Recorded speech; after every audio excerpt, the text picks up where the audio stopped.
Sejam bem-vindos ao Mensagem Ilustre. Eu me chamo Aline e através desse canal quero te apresentar Jesus como a mensagem mais célebre já declarada. Cristo é a verdade, Cristo é a palavra, Cristo é a mensagem ilustre. Então fique comigo e aventure-se em mais um episódio dessa brilhante jornada.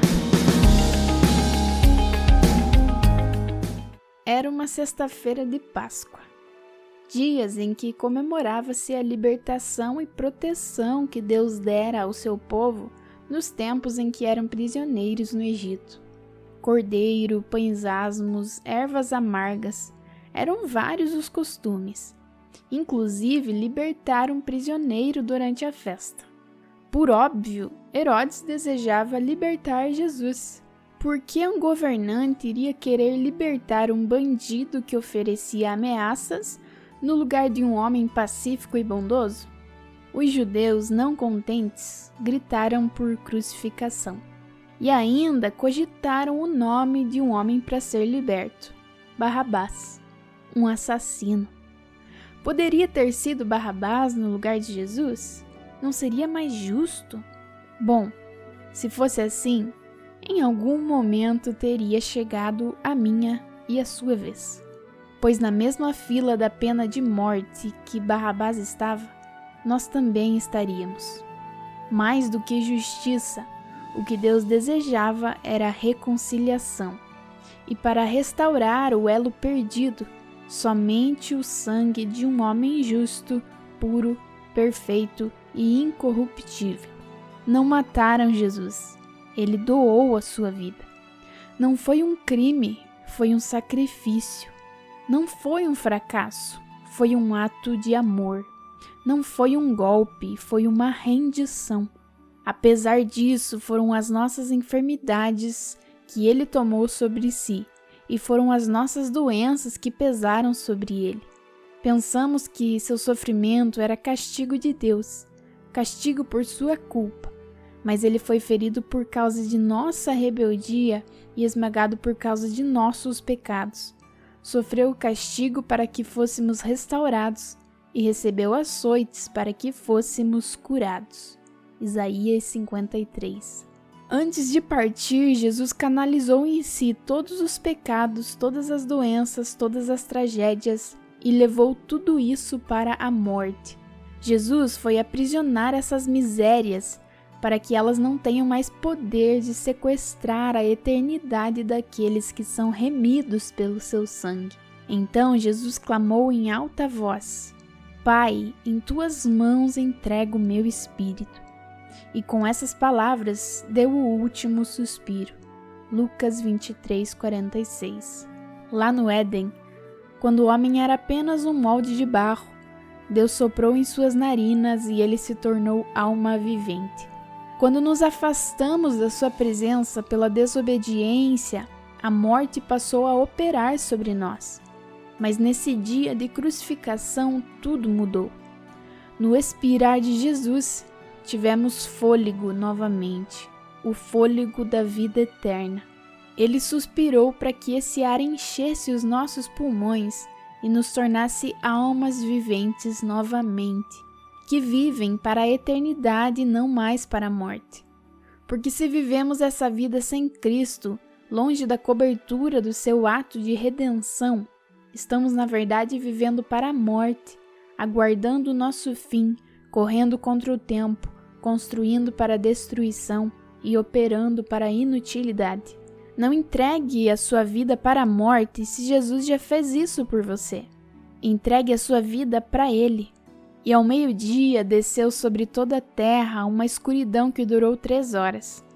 Por volta das 3 da tarde, Jesus clamou em alta voz: Eli, Eli, lama sabachthani, que quer dizer: meu Deus, por que me abandonastes? Mateus 27:45. Imediatamente após a crucificação de Jesus, toda a terra ficou na escuridão. Diversas vezes eu li essa passagem apenas como uma consideração descritiva do momento da crucificação, mas dessa vez algo me chamou muito a atenção. Exatamente ao meio-dia, o céu escurece, deixando todo o globo terrestre em trevas até às 3 horas da tarde. Sim, ao meio-dia. É ao meio-dia que nós sentimos a força máxima do calor do sol. É ao meio-dia que percebemos o pico funcional da estrela solar. É ao meio-dia o momento mais luminoso do dia. Mas nesse dia foi diferente. Foi ao meio-dia em que houve trevas. Uma escuridão temporária visível aos olhos humanos foi provocada exatamente no período de maior luminosidade do dia, para mostrar que naquele momento de consumação do plano divino, o império das trevas estava permanentemente sendo destituído, e a escuridão que se manteve sobre a humanidade em tempos indevidos, quando na verdade a luz deveria ter sido manifesta de maneira perpétua, agora está nos seus últimos momentos de força.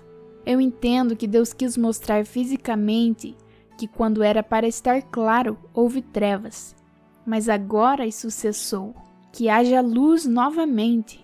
Além disso, pode-se entender que até aquele momento, tudo que nós considerávamos como certo, tudo que tínhamos como regra, tão certo como o sol do meio-dia, tudo aquilo que guardávamos como os tesouros intocáveis, religiosidade, leis, regras, conceitos, paradigmas, as nossas filosofias, os nossos atos de bondade, não poderiam sustentar a nossa salvação, porque na realidade, sem a pessoa de Cristo, todas as coisas continuariam debaixo da escuridão.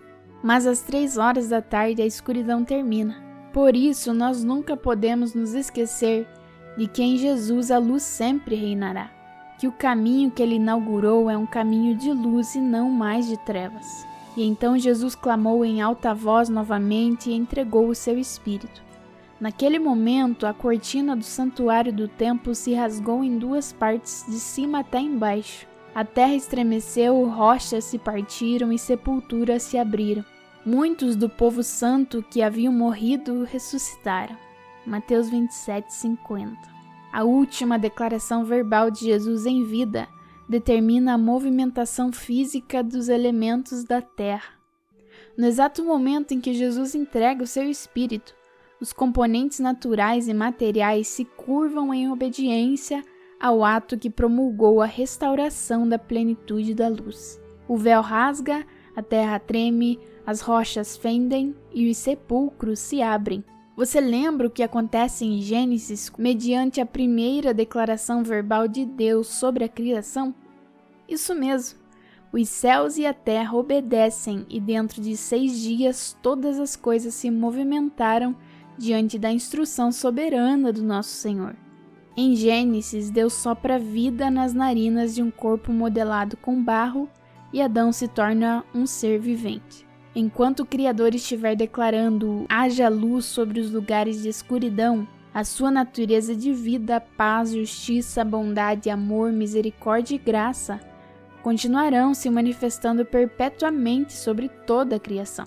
A obra do Senhor sempre será uma obra de restauração do seu plano perfeito. Ele não perde o controle, ele não é vencido, ele não é surpreendido pelas adversidades. Depois do sábado, no primeiro dia da semana, bem cedo, Maria Madalena e a outra Maria foram visitar o túmulo.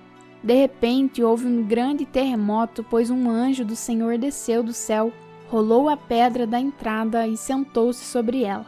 Seu rosto brilhava como um relâmpago, e as suas roupas eram brancas como a neve. Quando os guardas viram o anjo, tremeram de medo e caíram desmaiados como mortos. Então o anjo falou com as mulheres. Não tenham medo, disse ele. Sei que vocês procuram Jesus que foi crucificado. Ele não está aqui. Ressuscitou como tinha dito que aconteceria. Venham, vejam onde seu corpo estava. Agora vão depressa e contem aos discípulos que ele ressuscitou e que vai adiante de vocês para a Galiléia. Lá vocês o verão. E lembrem-se do que eu lhes disse. Mateus 28. Em uma data de Páscoa marcada por tantas mortes, é necessário lembrar que houve ressurreição.